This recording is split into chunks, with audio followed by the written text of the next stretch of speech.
Shalom. Welcome back, everybody. Levi Chazan coming to you from Yeshivat Harayon HaYehudi. We are on chapter 8, the book of Joshua over here. The chapter 8 actually is divided into two separate sections. It continues what we learned in chapter 7 about the war of the city of Ai, and it gets to a successful conclusion, and then it goes on to tell us about the sacrifice which was brought on the Mount Abel outside of Shechem. We'll get to that in a moment. But first of all, we have over here God telling Joshua, do not fear, do not be dismayed. Take the people of war with you, arise and go to Ai. See, I have given it into your hands, and the king of Ai, and its people, and its city, and its land. You shall do to Ai and its king as you did to Jericho and its king. Only the spoils and the cattle you may take for yourselves. Set an ambush for the city. This is God's message to Joshua. We have a promise here from God that the city will be given into the Jewish people's hands, as opposed to the first battle, which was a disaster for the Jewish people. People fell, soldiers were killed, the Jewish people fled before the inhabitants of Ai. As we saw over there, the heart of the Jewish people melted and they didn't know what to do. And this came about because there was one particular person called Acha who went against the band of Joshua and stole items from the city of Jericho, and that was of course forbidden in that particular case. Here God is telling them that the spoils will be given over to you, to the Jewish people, and you will be able to partake of the spoils and the cattle. And we have a promise that we will be victorious this time around. But God is also telling us something else, and I think it's a very important lesson that we see over here. God is telling you, Joshua, even though you have the promise, I want you to set an ambush. I want you to go according to the natural order of warfare. Strategic warfare, that's the utmost importance over here.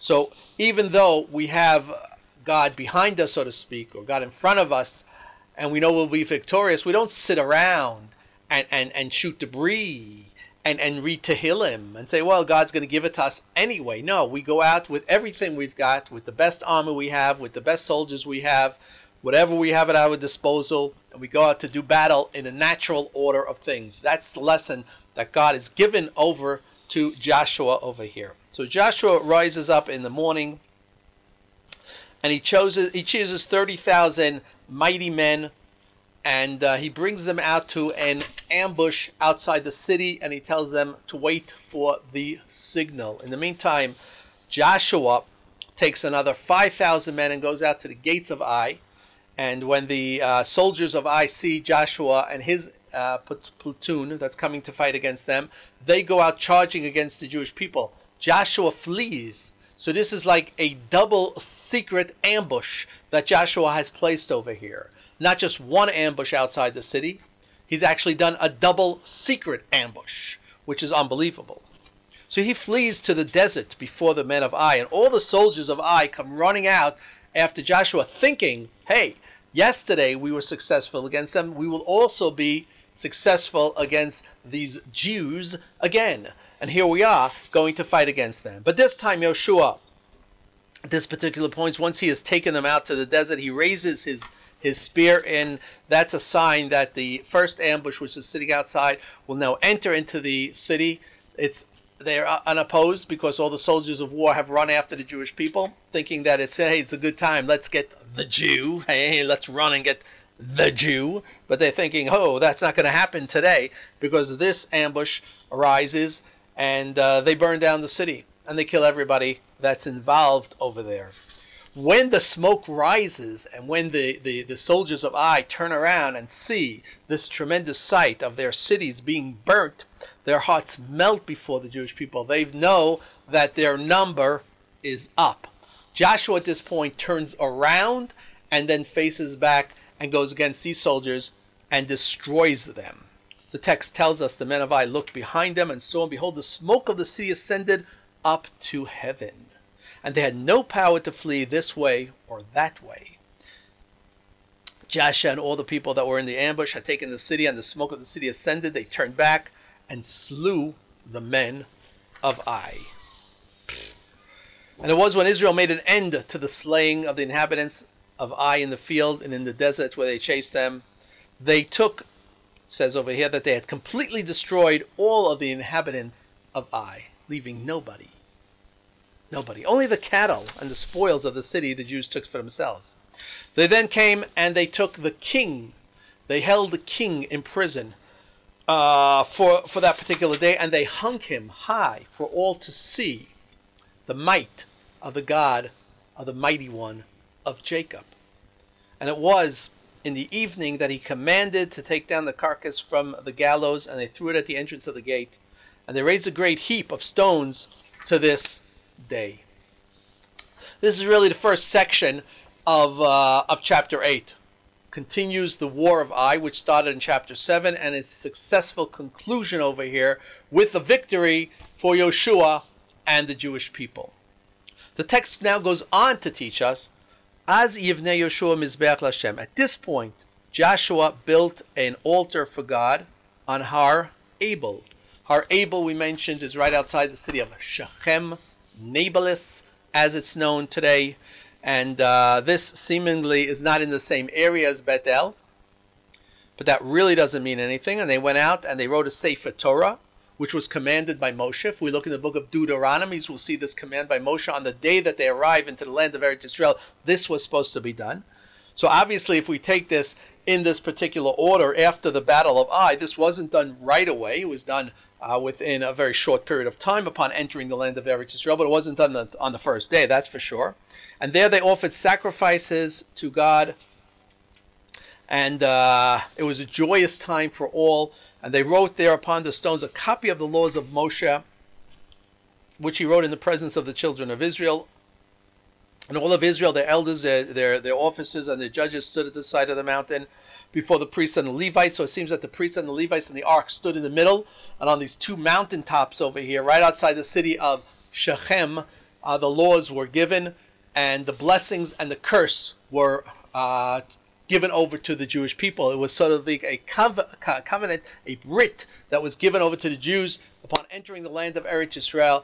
Know that we are entering the land of Eretz Yisrael. If you go according to this covenant, if you go according to what's written in the words of the Torah, you will be successful in all your endeavors, especially in warfare when you come to conquer your enemies over here.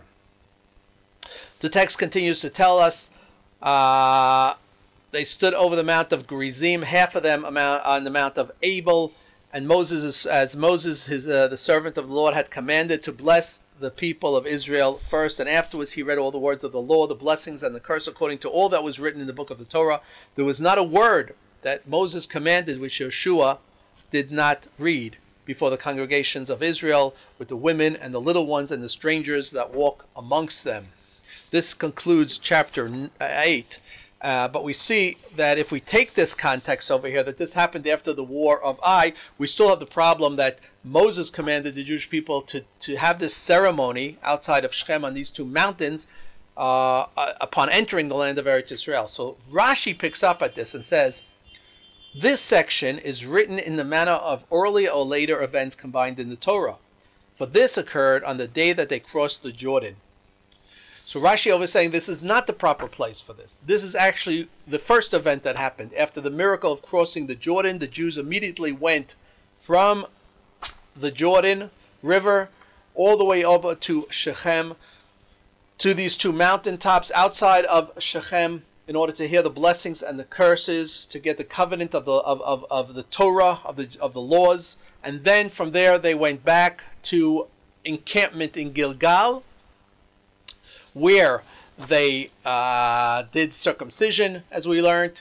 They did the Passover sacrifice, and then they went out to the Battle of Jericho. So those events happened after, but this is not in its proper place, as Rashi tells us over here. And the Jews did fulfill exactly what Moshe said, that on that particular day that you enter into the land of Israel, this should be your first stop.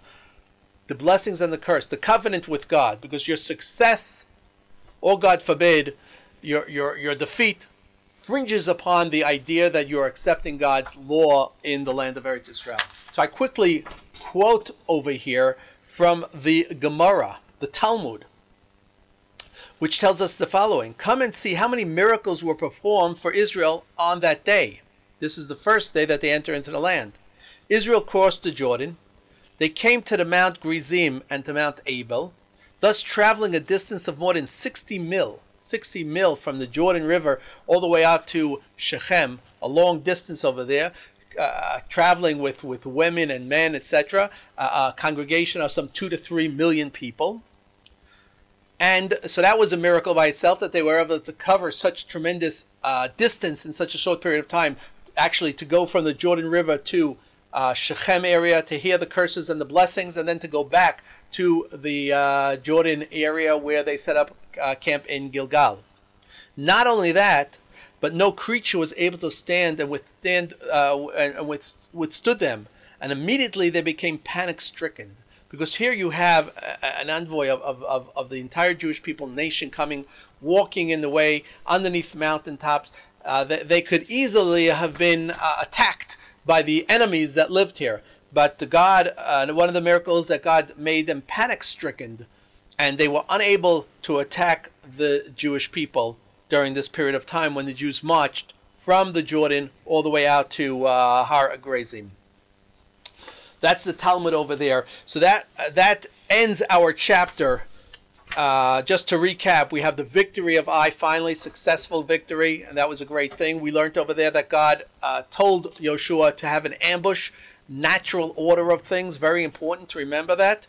And of course we have the last part of the chapter, which tells us about the fulfillment of Moses' command upon entering the land of Eretz Yisrael, to go first and to bring the sacrifices and to hear the blessings and the curses on Mount Gerizim and Mount Abel outside of Shechem. That's the utmost important, because as we enter into the land of Eretz Yisrael, we want to set up a society here.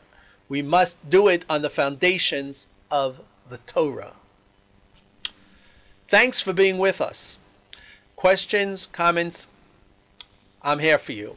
I'm Levi Chazan. I'm coming to you from Yerushalayim, and until next time.